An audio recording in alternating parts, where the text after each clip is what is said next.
Hey makers! Today we're doing page 24 in our Inventor's Notebook, which is the last page, and we're going to be building a light-controlled motor using a transistor to amplify our signal.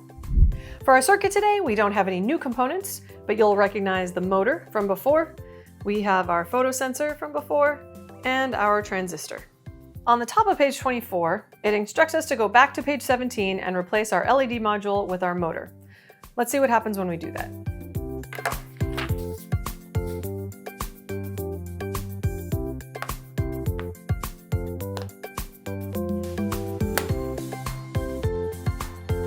Let's first observe the behavior of an LED in the circuit.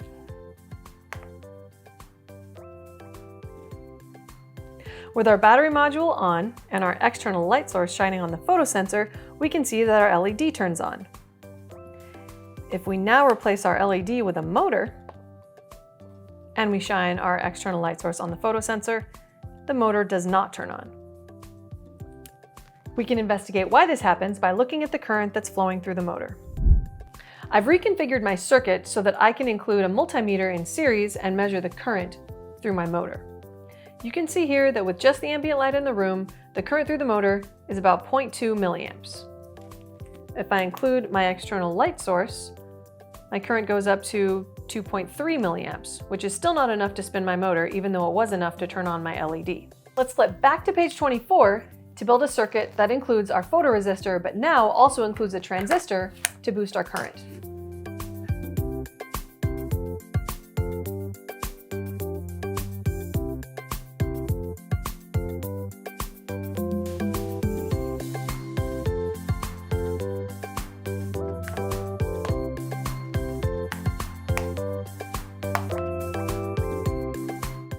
With my circuit on, I can apply light to my photosensor and see that my motor starts spinning. In fact, I can change the rate at which it spins by moving my light source closer or farther away from my photosensor. In order to analyze my circuit further, I'm going to use this little piece of paper that I created so that I can attach my multimeter in series and measure the current.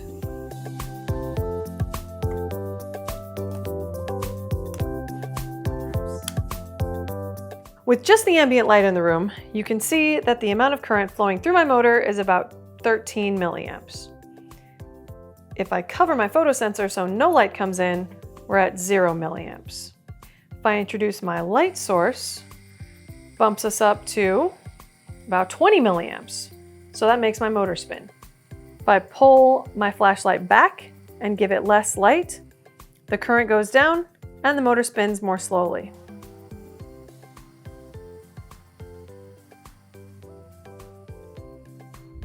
If we analyze the path of our current through our circuit, our current comes from the positive side of the battery into the motor and across the top of our blue little piece of paper. It then flows through the multimeter and out the black wire, flowing along the bottom of our blue paper and into our transistor. It flows into the collector and out of the emitter and then back to the negative side of our battery. This path from collector to emitter is regulated by the current coming into the base. Currently, we are regulating the current to the base with our photosensor. We can also swap out our photosensor for our potentiometer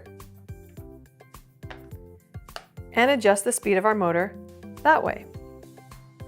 At the low end, with about 11.5 milliamps going through our motor, we can see that it's revolving very slowly, about 1 revolution per second. If we increase the amount of current flowing through our motor, we can watch it spin faster and faster and faster. With today's circuit, we learned how to control the speed of our motor. With last week's circuit, we learned how to control the direction of our motor.